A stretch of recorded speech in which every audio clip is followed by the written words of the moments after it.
Hello， 大家好。根据我的观察我发现很多人对于捞女这个群体是有着很大的误解的。第一，很多人会认为捞更像是一种格斗游戏，会觉得捞女最牛逼的地方在于他们有一套很厉害的招数啊，比如来几句骚气的话术，发个带有暗示性质的朋友圈啊，别人就跟下了降头一样啊，就哐哐砸钱。格斗游戏就这样的，用一套什么连招就可以把对面打趴下，对吧？但事实上捞是一个战略游戏，你得小心谨慎的运营，慢慢的累积优势，最后获得胜利。外行只能看到他们获得了什么结果，却通常看不到他们前期的策略规划。打个比方他可能需要接触到10个人才能碰到一个砸钱的，而为了接触这10个人，他需要遇到30个人，为了遇到这30个人，他可能需要出门社交100次，不断的试探筛选，再试探再筛选。所以如何规划出这100次社交机会，对他来说往往是更重要的事情，甚至他需要先付出一些金钱，一点一点的累积别人的信任，最后才能获得一些什么我一直讲 pay to play， 其实就这个意思。再甚至他需要反直觉的先拒绝别人的付出，当别人觉得不是捞女，所以才会更加放心的给他花钱。所以在这里他的重点是如何获得别人的信任，而不是直接让别人为自己投资等等很多这样的细枝末节组合起来，共同决定了他最后能不能捞到。这是第一个误解。第二个误解是捞女总是能赢注意重音实际上我们看到的都是在这方面比较成功的人。那像邓文迪、徐子淇，差一点的就是你社交平台上那些晒包晒转账的。可能有的人会觉得只要学会了捞的技术就能成为他们，但其实这里是存在一个幸存者偏差的。一句话解释幸存者偏差就是当我们获得信息的样本仅来自于那个幸存者的时候，那这个信息和实际情况就会有偏差了，是吧？只有捞到了的捞女才会晒出来，并且也只有捞女捞到了的时候才会晒出来。难道会有人主动发朋友圈说今年情人节啥也没捞到怎么办，在线等挺急的，对吧？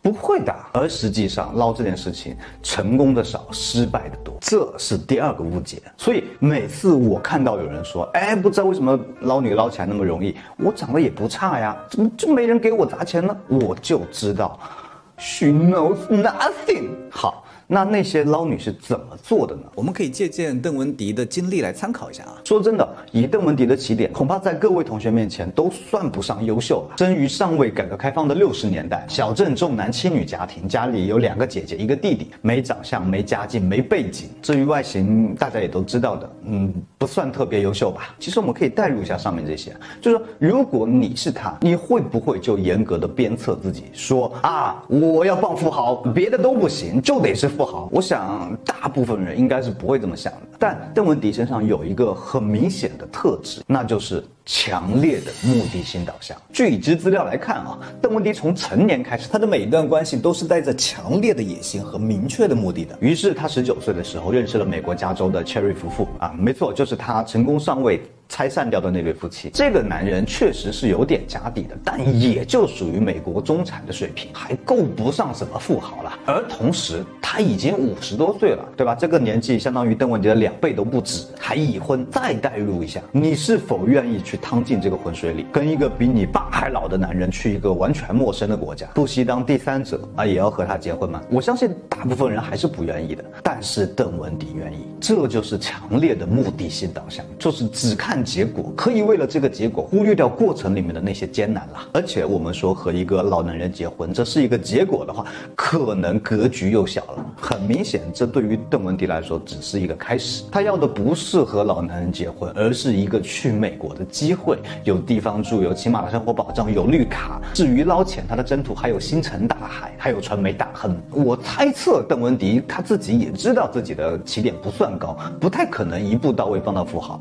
那就多走几步，曲线救国嘛。而前面的这些所有，包括考耶鲁大学等等啦，就是他为了达到目的所制定并且实施的策略。所以你看，这像不像一个策略游戏每一步都是环环相扣的。光这一点，其实就已经成为了大部分人是不太可能成为一个成功的捞女的。我见过很多人倒是有明确的目的的，但目的不等于目的性导向，目的只是目的，而目的性导向是一种思维方式，这种思维方式决定了他会去牺牲一些什么，得到一些什么。而只有一个目的在那里的话，就不太会去考虑应该牺牲什么，怎么牺牲比较好，只会想着自己要得到什么，这本质上是否定了所有社交关系里面最基本的那个互惠原则。而目的性导向之所以难啊，这需要用理性用力的去压制住感性。人就是有情感的，100%的理性，它是一件反人性的事情。再看第二点，他有没有想过，如果失败了呢？比如说老男人不肯离婚啊，把他撵回中国了怎么办？比如老男人的原配老婆不放手，跟他鱼死网破怎么办？再比如他嫁了过去，结果发现在那边生存比国内还要难啊，骑虎难下，只能和一个老男人凑合过了。又怎么办？反正这些问题，我在写稿子的时候，其实我想想就已经被劝退了。我依然相信，对于大多数人而言，高风险的事情是不想做的，哪怕它可能伴随着高收益。但很多捞女是愿意做的。我不敢说她一定就不怕输，但她一定会更想赢。这是什么？这是很标准的赌徒心态，就他们宁可担着风险，他们也要这个收益。什么样的风险？就像新闻里报的啊，带着男生去高档餐厅吃饭，随随便便吃掉5000上万块啊，结果男生中途跑路了，自己可怜巴巴的在那掏钱买单。再极端一点的，比如吴秀波的那位小情人，直接被送进监狱了。他们甚至都不敢声张自己吃过的亏，因为没有人会站在捞女这边，是吧？我们普通人想想这些麻烦的事情，难免都望而却步了。捞到了钱又怎么样？其实没有那么香的，因为大部分人是不想赌的，凡是赌就会输，而大部分人追求的其实是不输。说到不输，很多人可能会觉得这是一种委曲求全、折中调和的思想，甚至在有些人眼里，这是一种不思进取，是一种怂。我觉得不对，相反啊，我觉得不输其实是一种大智慧，至少在一些关键问题上是这样。比如找结婚对象，因为输不起啊。就说如果这是一个无限游戏，可以无限的换人，那我们大可去赌啊，输赢一半一半的概率嘛。但是当这个博弈次数降到有且只有一次的时候，虽然还是一半一半的概率，但输就是输了，没有机会再去赢了。所以不输很多时候其实是看透了这一层而演化出来的一种主动的策略。我不赌，我主动的选择不玩这个游戏，虽然我赢不了吧，但最差的结果也就是不输嘛。就像很多人找对象的时候，其实会主动的放弃一些比较突出的人，而选择和自己水平差不多的。为什么说这是一种智慧啊？因为第一，这是一种理性的自控力，这种自控力会让你远离人性的弱点。什么弱点？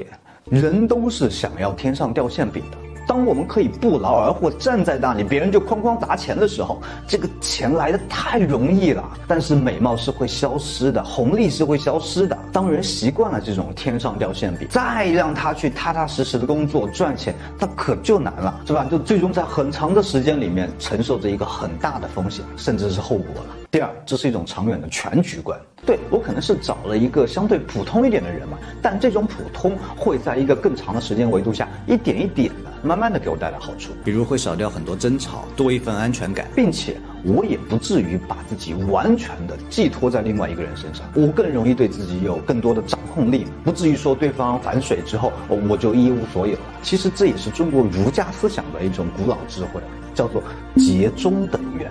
所以说到这里，一切答案应该都已经比较清晰了。捞女普通人确实学不来，也没有什么必要学。像那些特别厉害的，比如邓文迪这种，需要天时地利人和，更有强烈的目的性导向和豁得出去的赌徒心态，再加上运气，最后再成为那个绝无仅有的赢家啊！至少现在看是赢家了啊！在他背后，其实久赌必输的捞女随处可见，只是我们根本关注不到而已。所以赌了一辈子的赌王何鸿燊，最后总结出一句金句啊，说不赌才是赢。赢了什么呢？其实赢的是人性，是欲望，是无常的命运。所以这期视频我就希望帮大家看透这回事，然后你就应该很清楚的可以知道自己到底应不应该上一个牌桌。至少我认为不上桌绝对不是怂，也不是懦弱，而相反很可能是一种更高阶的智慧和清醒。